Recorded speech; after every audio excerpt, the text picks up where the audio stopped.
اللهم صل على سيدنا محمد يا رب صل وسلم دائما أبدا على حبيبي. اللہ تعالیٰ نے سید الانبیاء محمد صلی اللہ علیہ وسلم کی جو تعریف کی، اس تعریف میں مشہور ترین آیت جو سب سے زیادہ زبانوں پہ ہے، اِنَّكَ لَعَلَى خُلُقٍ عَظِيمٍ، کہ اے محمد صلی اللہ علیہ وسلم آپ بہترین اخلاق پر ہیں. ایک آیت تو یہ ہے. دوسری طرف قرآن مجید میں اللہ تعالیٰ نے ہمیں حکم دیا ہے لَقَدْ كَانَ لَكُمْ فِي رَسُولِ اللَّهِ أُسْوَةٌ حَسَنَةٌ، اے لوگو تمہارے لیے نبی صلی اللہ علیہ وسلم کی سیرت میں ایک بہترین نمونہ موجود ہے.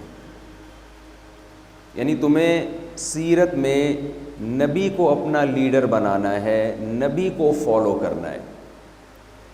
آج تہذیبوں کا اور کلچر کا ٹکراؤ ہے بہت زیادہ. ایک طرف لبرلزم کی انتہا ہے، ایک طرف مذہب کی انتہا ہے. تو ہم نے زندگی کے تمام پہلوؤں میں جو فالو کرنا ہے وہ محمد صلی اللہ علیہ وسلم کو فالو کرنا ہے. میں سمجھا پا رہا ہوں نا اپنی بات؟ کوئی کنفیوژن تو نہیں ہے؟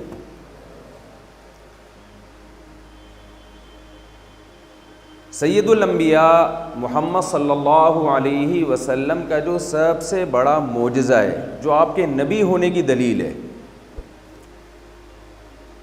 کہ آپ کی سیرت میں، آپ کی زندگی میں ہمیں ہر پہلو سے ہدایت ملتی ہے. آپ نے بڑے بڑے جنگی کمانڈروں کے نام سنے ہوں گے. ہٹلر تو بہت مشہور ہے. میرا بھی جرمنی جانے کا پلان ہے، تو میں نے سوچا تھا وہاں میں کیا ولاگ بناؤں گا نا. مجھے خیال آیا کہ میں جیسے مکہ مدینہ جاتے ہیں تو ہم وہاں کے بڑوں کے نام، اور پھر مصر جاتے ہیں تو موسیٰ علیہ السلام کا تذکرہ. تو میں نے کہا جرمنی جاؤں گا تو میں کہوں گا حضرت ہٹلر رحمۃ اللہ علیہ. گوروں کے تو وہ حضرت بھی ہیں، ان کے وہ رحمۃ اللہ علیہ بھی ہیں. ہٹلر کا نام سنا ہوگا آپ نے، بہت بڑا کمانڈر تھا. جنگ میں اس کی بہت فتوحات ہیں، یہ کر دیا وہ کر دیا. مسلمان فاتحین بھی گزرے ہیں، غیر مسلم فاتحین بھی گزرے ہیں. لیکن جب آپ فاتحین کی زندگی دیکھتے ہیں تو آپ کو گائیڈنس ملے گی جنگوں میں لڑنے کی. اس کے علاوہ آپ کو ان کی سیرت میں کوئی اور گائیڈنس نہیں ملے گی. ہمارے پیغمبر صلی اللہ علیہ وسلم کی یہ خاصیت تھی کہ میدان جنگ میں اگر آپ کسی کو فالو کرنا چاہتے ہیں کہ میں میدان جنگ میں کیسے لڑوں، اس میں بھی آپ کس کو فالو کریں گے؟ محمد صلی اللہ علیہ وسلم. آپ اگر اپنی گھریلو لائف دیکھنا چاہتے ہیں، میں گھر میں بیوی بچوں کے ساتھ کیسے رہوں، اس میں بھی آپ کے پاس محمد صلی اللہ علیہ وسلم سے زیادہ کامیاب شخصیت پوری کائنات میں آپ کو نہیں ملے گی. آپ یہ دیکھنا چاہتے ہیں کہ میں تجارت کیسے کروں، تو رسول اللہ صلی اللہ علیہ وسلم سے زیادہ بہترین تجارت آپ کو کہیں بھی نظر نہیں آئے گی. دنیا کا کوئی ایسا شعبہ نہیں ہے جس میں ہمیں رسول اللہ صلی اللہ علیہ وسلم سے گائیڈنس نہ ملتی ہو، اور بہترین گائیڈنس. آج آپ کو معلوم ہے کہ گورا دنیا پہ راج کر رہا ہے، لیکن آپ کو معلوم ہے کہ گورے نے جو اتنی ترقی کی ہے، چاہے وہ سائنس اور ٹیکنالوجی کے میدان میں ہو، چاہے وہ جنگ کے میدان میں ہو، اس کا زیادہ تر حصہ اس نے مسلمانوں سے سیکھا ہے. اور مسلمانوں نے کہاں سے سیکھا؟ سید الانبیاء محمد صلی اللہ علیہ وسلم سے. آپ میں سے بہت سو کا تعلق پاکستان نیوی سے. یہ ایڈمرل کا لفظ آپ نے سنا ہوگا اکثر. یہ کہاں سے آیا؟ یہ امیر البحر حضرت معاویہ نے جو فوجی دستہ تیار کیا تھا نا سمندر پہ لڑائی کے لیے، اس کے امیر کا نام کیا تھا؟ امیر البحر. بحر کہتے ہیں سمندر کو، امیر. تو وہ ٹرمز جو ہے نا، اصطلاحات، وہ بھی ایز اٹ از، وہ بحری بیڑا بھی گوروں نے وہیں سے لیا، اور وہ جو اصطلاحات تھیں وہ بھی امیر البحر انگلش میں جب کنورٹ ہوئی تو وہ کیا بن گیا؟ ایڈمرل. بہت سی چیزیں آپ کو ملیں گی. یہ جو لنڈے کا مال ہے نا، یہ صرف ہمارے یہاں نہیں بکتا، شروع میں ہمارا لنڈا وہاں بکا ہے. سمجھ میں آ رہی ہے بات؟ شروع میں جو ہمارا لنڈے کا مال ہے وہ کہاں بکا ہے؟ وہاں جا کے لنڈا بن گیا. یعنی ہماری چیزیں بہت ساری لی ہیں انہوں نے.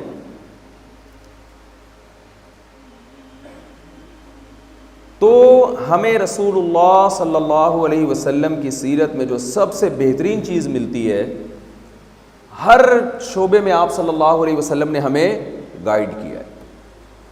آپ میں سے بہت سو کا تعلق چونکہ فوج سے ہے، میرے والد صاحب بھی پاکستان نیوی میں تھے، اللہ تعالیٰ ان کی مغفرت فرمائے.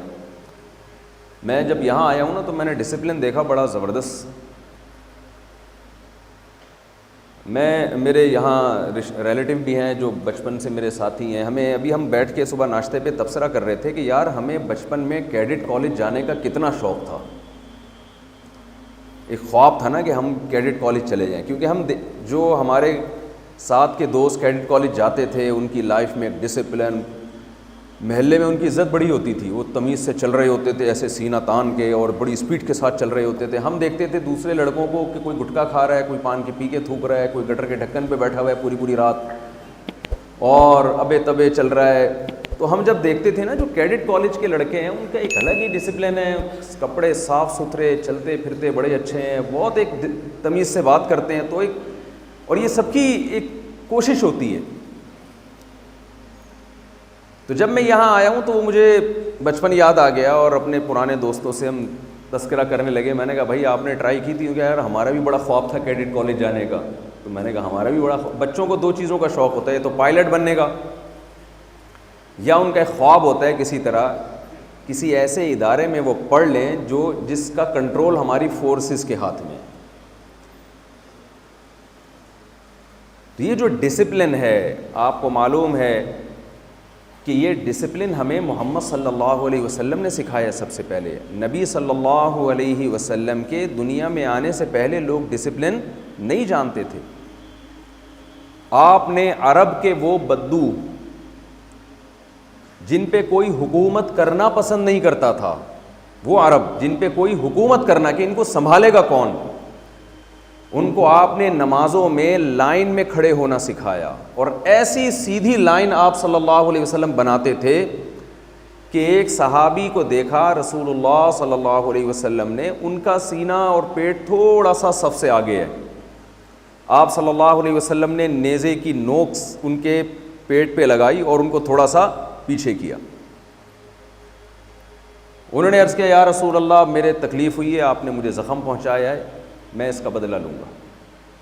اسلام کا ایک قاعدہ ہے، قانون ہے، وجزاء سیئۃ سیئۃ بمثلھا، کوئی تم پہ زیادتی کرے تم بھی بدلہ لوگے. ہمارے نبی صلی اللہ علیہ وسلم نے بھی اپنا پیٹ مبارک کھول دیا، ٹھیک ہے بھائی بدلہ لے لو. انہوں نے فوراً آپ صلی اللہ علیہ وسلم کے پیٹ پہ بوسہ لیا اور فرمایا یا رسول اللہ میرے پاس، حدیث کا مفہوم ہے کہ آپ کے پیٹ کے بوسہ لینے کا اس کے علاوہ میرے پاس کوئی ذریعہ نہیں تھا. تو کیسے ڈسپلن سکھایا جا رہا ہے. صف میں آڑے ترچھے بھی تو کھڑے ہو سکتے تھے نا. آپ ہمارے نبی صلی اللہ علیہ وسلم کی زندگی دیکھیں، آج جتنا سست ہوگا وہ سوسائٹی میں ایک سمجھا جاتا ہے بزرگ ہونے کی علامت کہ جی ہمارے جو پیر صاحب ہیں نا وہ اتنے نیک ہیں کہ وہ ہل ہی نہیں سکتے.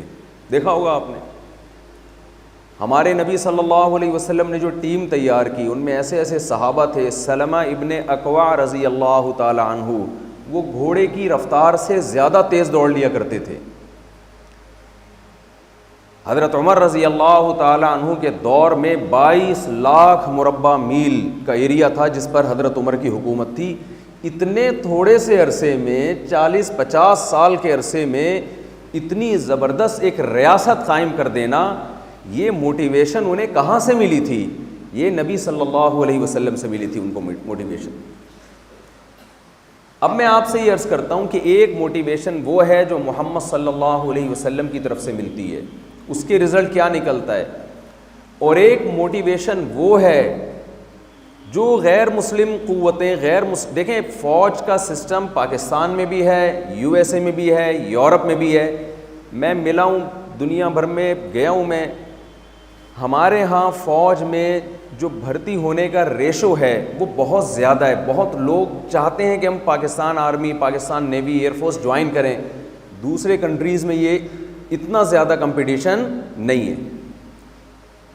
وجہ کیا ہے؟ ہمارے نبی صلی اللہ علیہ وسلم نے ہمیں شہادت کے فضائل سنائے ہیں۔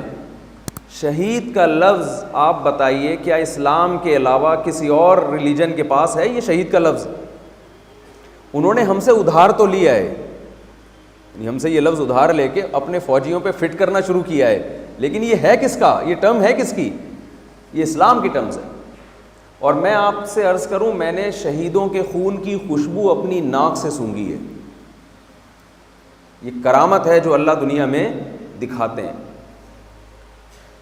تو میں یہ عرض کر رہا تھا کہ نبی صلی اللہ علیہ وسلم کی جو سیرت کا سب سے بہترین پہلو ہے وہ کیا ہے؟ آپ صلی اللہ علیہ وسلم کی سیرت میں ہمیں تمام شعبوں میں، تمام معاملات میں گائیڈنس ملتی ہے۔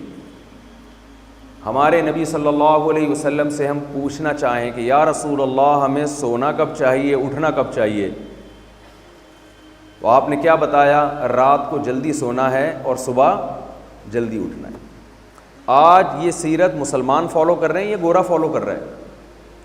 بتائیے نا ذرا، گورے فالو کر رہے ہیں۔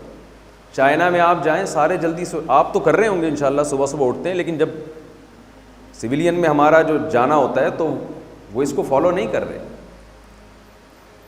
ہمارے نبی صلی اللہ علیہ وسلم کی غذائیں کیا تھیں؟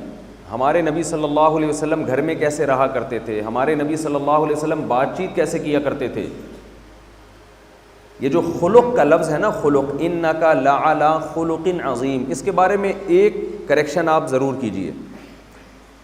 ہمارے ہاں خلق کا ترجمہ یہ کیا جاتا ہے کسی سے اچھے اخلاق سے بات چیت کرنا،